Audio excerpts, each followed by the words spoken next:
În momentul în care mă oprește un polițist, îl văd, îmi face cu mâna să trag semnalul de oprire, sigur că da. Să trag pe dreapta.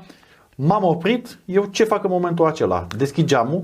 Da, și ești obligat, foarte bine punctat Cătălin, la semnalul regulamentar de oprire efectuat, ești obligat să te conformezi acestui semnal, pentru că noi am spus și cu alte ocazii, nerespectarea semnalului efectuat de polițist poate atrage după sine suspendarea exercitării dreptului de a conduce pentru o perioadă de 30 de zile, dar tot această sancțiune se poate aplica și în situația în care după ce ai fost oprit de polițistul rutier, ai obligația conform articolului 35 din ordonanța de urgență să îi înmâneze acestuia documentele menționate anterior. Le reiterăm acum ca o recapitulare: permisul de conducere, certificatul de înmatriculare, actul de identitate și, după caz, asigurarea, care spuneam poate fi prezentată fie în format digital, electronic sau pe suport de hârtie.